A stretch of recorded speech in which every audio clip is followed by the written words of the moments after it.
Excelente notícia do Corinthians relacionada a patrocínio. O vídeo de hoje do canal do Nicola traz todos os detalhes e fala também sobre o primeiro clássico de Felipe Luiz como técnico do time principal do Flamengo. Já no São Paulo, o Zubeldia atende aos pedidos de torcedores e o tricolor vence com folgas o Vasco por 3-0. Quero te falar também sobre o Cruzeiro dando um ultimato para um time da Série A. Tem novidade importante no Palmeiras. O último jogador que não teve seu contrato renovado fica ou não para 2025? Falo também sobre o Galo. Existe chance de um acordo do Atlético com a Nike para completar as últimas no mercado, bastidores, finanças, o futuro de Soteldo e muito mais.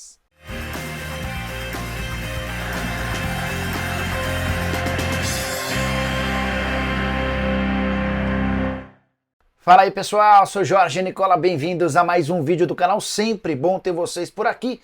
Antes de mais nada, só para dizer que hoje é meu aniversário e gostaria, como pedido de presente, que você deixasse o seu like, se puder se inscrever no canal, fica melhor ainda, combinado? Bora começar o vídeo contando que ele tem um oferecimento de 1xBet, a mais antiga parceira do canal do Nicola, na tela com jogos do Campeonato Brasileiro dessa quinta-feira, Corinthians e Atlético Paranaense, vou de vitória do Corinthians, Flamengo e Fluminense, vou de vitória do Flamengo.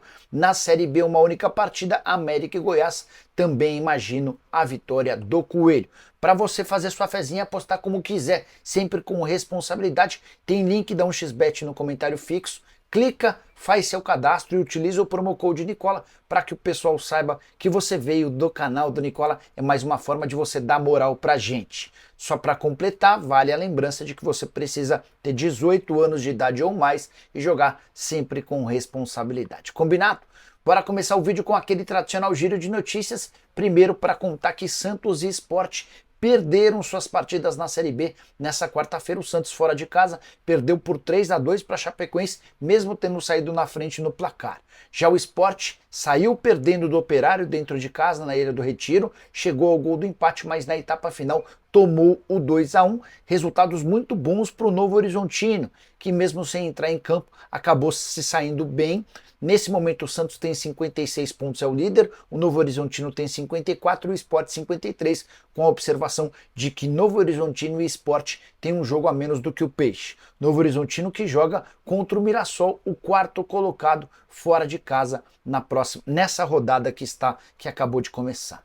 Bora falar também sobre Atlético Mineiro e Vasco. Os adversários na luta por um lugar na final da Copa do Brasil jogaram nessa quarta-feira em circunstâncias completamente diferentes. O Atlético foi a Fortaleza com o time totalmente reserva, com exceção do Saravia, e conseguiu buscar um empate em 1-1 contra o Lion. Dá para até dizer que esse resultado foi com gosto de derrota, porque o Fortaleza termina o jogo com 2 a menos, levando uma enorme pressão dos reservas do Atlético. Já o Vasco escalou força máxima, time titular, e levou 3-0 do São Paulo em Campinas. Para mim ficou muito claro que Payet e Coutinho juntos não vai funcionar. Imagino que o Paiva não usará dessa formação contra o Galo no próximo sábado em São Januário.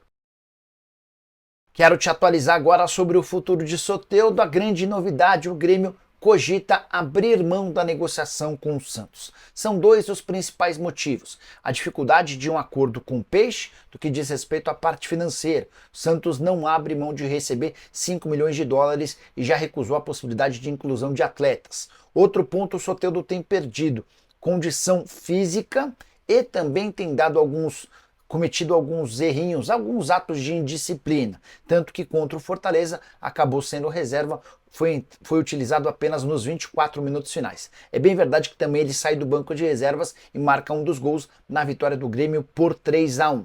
Então o que o Grêmio está fazendo? Nesse momento, um recuo estratégico, ele deixa de negociar com o Santos e vai aguardar o fim da temporada para ver se o Soteldo se recupera, volta a jogar em bom nível e se o Santos topa uma condição um pouco melhor. Imaginar o Soteldo de volta à Vila Belmiro depende muito do próximo treinador. A grande questão é que o Soteldo colecionou vários problemas extracampo enquanto atleta do Santos, com comportamentos nada profissionais, com uma relação estremecida até com alguns atletas, mas ninguém desconfia da capacidade do jogador. Temporada atual com a camisa do Grêmio de 33 jogos, 6 gols e 4 assistências. A pergunta que eu quero deixar é: o Soteldo caberia no seu time do coração? Seria um bom reforço para 2025? Só para completar, contar que Alexandre Mendes, o auxiliar técnico do Renato Gaúcho, ainda não foi reincorporado ao trabalho no Grêmio, desde que ele foi acusado de violência doméstica. Mesmo depois do arquivamento dessa denúncia, ele segue sem trabalhar pelo clube. Só mais uma do Grêmio. O Tricolor já prepara o material de divulgação do anúncio do primeiro contrato profissional de Gabriel Meck, joia tratada como um enorme potencial lá no Tricolor gaúcho. Preciso falar agora sobre a chance de a Nike virar a nova fornecedora de material esportivo do Atlético Mineiro. Informação divulgada nos últimos dias pelo pessoal do Fala Galo dá conta de que Nike e Atlético conversam para que a Nike seja a substituta da Adidas a partir de janeiro de 2026. O contrato entre Atlético e Adidas se encerra em dezembro de 2025 e o Atlético está tentando entender as condições de concorrentes. Fui checar com uma fonte minha no Galo e essa pessoa assegurou que no ano passado o Atlético procurou a Nike para tentar abrir conversas, para ver se a Nike se dispunha a fazer o material do Galo. A resposta, porém, foi das mais decepcionantes. Abre aspas para essa minha fonte, abre aspas, tentamos, mas a Nike nem quis conversar. A estratégia deles não prevê novos clubes no Brasil, fecha aspas. Também de acordo com essa fonte, a operação da Nike no Brasil não tem funcionado bem. O único clube que ela patrocina é o Corinthians e o modelo de vendas, todo o aparato de produção e comercialização não tem funcionado muito bem. Não parecia para esse dirigente do Atlético que a Nike mudaria esse perfil e sairia buscando outros clubes de futebol no Brasil. Só para completar, vale a lembrança também de que o Galo tem hoje contrato com a Adidas e conversas com a Puma. Os valores pagos pela Adidas não são estratosféricos, valor fixo muito pequeno e todo o restante atrelado a royalties. Se o Galo vende esse royalty ou essa receita que o Atlético recebe, aumenta de acordo com o número de camisas vendidas. Se o Atlético bate 25%, o valor é 1. Chega a 32%, o valor é outro. Enfim, está muito condicionado à capacidade de vendas e compras dos seus torcedores. Preciso falar agora sobre Luiz Zubeldia e o São Paulo. O Tricolor voltou a vencer no Campeonato Brasileiro depois de um 2-0 sofrível contra o Cuiabá. É que na noite dessa quarta-feira, o São Paulo fez 3-0 no Vasco, no brinco de ouro da princesa, devolvendo o 4-1 do primeiro turno em São Januário. Gols do Luciano no início da partida e do Lucas Moura com a perna esquerda e de cabeça na etapa final. Resultado super importante para dar mais tranquilidade para os jogadores e em especial para o Zubeldia, que já vinha sendo ameaçado de demissão. Importante contar também que o Zubeldia cedeu e acabou aceitando alguns dos pedidos antigos de torcedores do São Paulo, que não gostariam mais de ver Rafinha, Bobadilha e também o Wellington Rato como titulares. Esses três não jogaram. O Rato até entra no final da partida, mas os três não foram titulares e o São Paulo melhorou. O Igor Vinícius na direita, Marcos Antônio como volante e Eric na ponta direita foram as novidades do Tricolor. São Paulo começou o jogo mal, depois do gol melhorou e aproveitou dos vários espaços deixados pelo Vasco. Daria até para ganhar com mais facilidade. De qualquer forma, vitória leva o São Paulo para 50 pontos, segue em quinto lugar mais perto do Flamengo, diferença de 1 ponto para o Flamengo, mas com 2 jogos a mais. O Internacional, que é o maior perseguidor do São Paulo, segue no 6º lugar, são 4 pontos a menos e 2 jogos a menos. Inter que enfrenta o Grêmio no próximo sábado no Beira-Rio. Queria destacar uma frase do técnico Luiz Zubeldia, abre aspas, eu me sinto muito feliz no São Paulo. Tenho claro que os treinadores sempre são avaliados jogo a jogo. Os números indicam que estamos fazendo um bom brasileiro e temos que seguir esse caminho. Fecha aspas. E você, acha que dá para o Zubeldia continuar ou já trocaria por agora? Usa o espaço para comentário e avalia. Combinado? Bora falar agora sobre o Palmeiras. Preciso contar para vocês sobre o projeto plano, a ideia do Palmeiras em relação a Lázaro. Esse é o único jogador do atual elenco que ainda não tem garantida a sua permanência em 2025. Palmeiras sempre muito bem planejado, né? Eram 3 atletas cujos contratos se encerravam em dezembro. O Marcos Rocha, o Lomba e também o Lázaro. O Marcos Rocha já renovou o contrato, o Lomba está acertando os últimos detalhes para permanência até dezembro de 2025 e a questão do Lázaro vai ficar para o fim do Campeonato Brasileiro.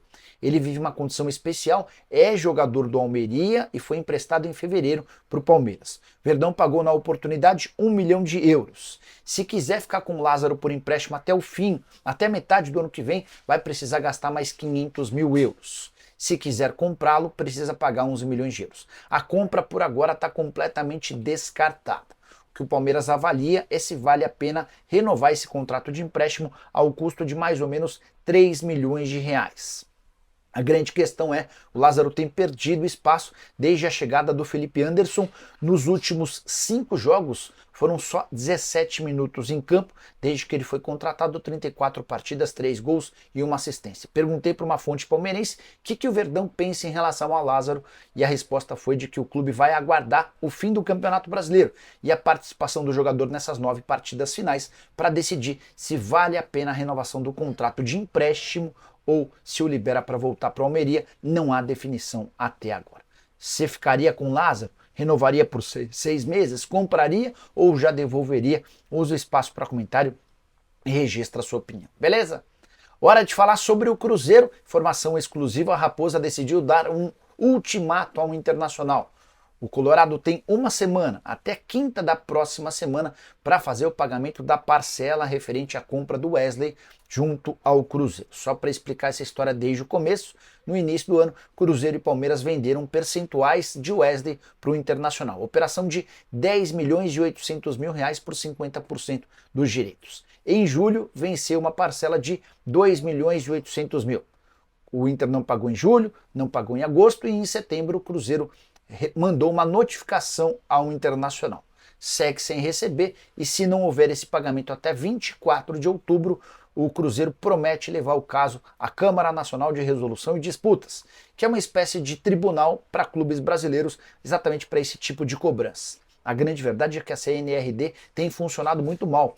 Enormes prazos para julgamento, enfim, não acho que o Internacional esteja se sentindo muito ameaçado diante dessa promessa feita pelo Cruzeiro. Só para acrescentar, esses 2 milhões e 800 mil já se transformaram em 3 milhões e 121 mil reais por conta das multas aplicadas pela demora no pagamento. Wesley que tem tido papel importante com a camisa do Internacional, são 40 jogos, 9 gols e 2 assistências na atual temporada. Preciso falar agora sobre Felipe Luiz, que faz na noite dessa quinta-feira seu primeiro jogo como técnico profissional do Flamengo contra um rival, um clássico.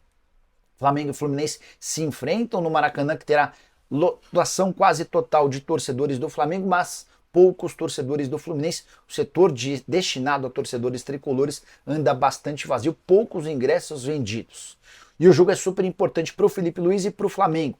É a última chance de o Flamengo seguir vivo na briga pelo título do Campeonato Brasileiro, distância de 9 pontos para o Botafogo. É bem verdade que o Flamengo tem um jogo a menos. Se ele vence esse jogo a menos, a diferença cai para 6 pontos, até por isso vencer o Fluminense é obrigação. Para o Felipe Luiz, há também um outro ponto, ele tem contrato até dezembro de 25, mas a eleição para presidente marcada para 9 de dezembro e ele precisa deixar a melhor impressão possível para que fique no próximo ano, independentemente de quem vencer o pleito. Só para completar, além da disputa com o Botafogo, o Flamengo também tenta se colocar de uma maneira melhor no Campeonato Brasileiro. O tropeço do Fortaleza, que só empatou em casa com as reservas do Galo, e o fato de o Palmeiras ter jogo contra o Juventude em Caxias do Sul são outros alentos. Flamengo que joga a partida decisiva da Copa do Brasil, valendo vaga na final da competição no próximo domingo na Neoquímica Arena.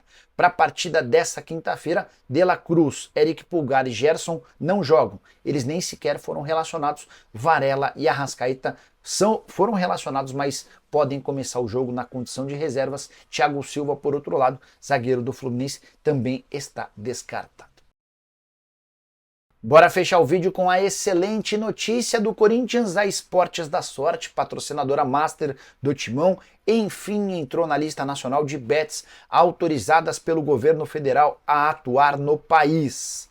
A notícia só não é perfeita porque esse anúncio se deu via decisão judicial. Já explico direito essa história antes de contar que é a Sports Gaming Brasil LTDA, que tem sob seu guarda-chuva a Esportes da Sorte e a Onabet, se tornou nessa quarta-feira a 98ª empresa a conseguir licença do governo federal. Essa notícia interessa ao Corinthians, ao Palmeiras, ao Ceará, ao Bahia, ao Grêmio e ao Atlético Paranaense, todos os clubes patrocinados pela Esportes da Sorte. O Palmeiras é o único cujo patrocínio se dá no time feminino. O Atlético Paranaense chegou até a suspender o contrato e tirar a Esportes da Sorte da camisa. O Palmeiras fez o mesmo no time feminino, retirou da camisa. Todos esses patrocínios devem ser retomados ao longo dessa quinta-feira. Por que a notícia não é espetacular? Porque a Esportes da Sorte conseguiu acesso a essa lista via justiça. Não foi uma decisão do governo federal a inclusão da Esportes da Sorte nessa relação. Só para lembrar que a Esportes da Sorte havia recorrido à Loterge, Loterias do Estado do Rio de Janeiro, para garantir o direito de continuar funcionando. Para você conseguir ser validado na Loterge é muito mais barato do que no governo federal. Isso porque o Ministério da Fazenda vinha cobrando 30 milhões de reais das casas de apostas, enquanto a Loterge cobrava apenas 5 milhões de reais. Confesso que eu não entendo o porquê de a Esportes da Sorte ter recorrido ao caminho mais fácil e mais barato. Será que é só uma questão financeira? Será que tem a ver com aquelas investigações contra a Esportes da Sorte que chegaram a levar o CEO da empresa a ficar preso por alguns dias? Enfim. O caminho da Esportes da Sorte foi de recorrer à Loterge. Ela conseguiu aprovação no cenário carioca, no estado do Rio de Janeiro, e depois, via justiça, também garantiu acesso a essa lista nacional. É natural que essa liminar, que essa decisão judicial tenha de ser cassada pelo governo, e com isso ainda corre-se o risco de a Esportes da Sorte deixar de ter autorização para funcionar de maneira nacional. De qualquer forma, Corinthians ganha mais alguma tranquilidade em meio à semana super decisiva. Jogo nessa noite contra o Atlético Paranaense é o jogo mais importante da temporada. Corinthians precisa vencer para respirar e sair da zona do rebaixamento. Depois, no domingo, confronto contra o Flamengo, valendo vaga na final da Copa do Brasil. E na semana que vem já tem duelo contra o Racing pela Sul-Americana, jogo de semifinal. Só para arrematar em relação ao Timão, Yuri Alberto foi denunciado pelo Superior Tribunal de Justiça Desportiva após aquela confusão contra o Flamengo. Ele foi enquadrado no artigo 254-A do CBJD, que trata sobre agressão, e a punição é de 4 a 12 jogos de suspensão. Julgamento nessa sexta-feira. Assim que tiver novidade, já conto para vocês. Combinado? Curtiram o vídeo? Não esqueçam de deixar like e se inscrever no canal. Nos encontramos mais tarde. Tchau!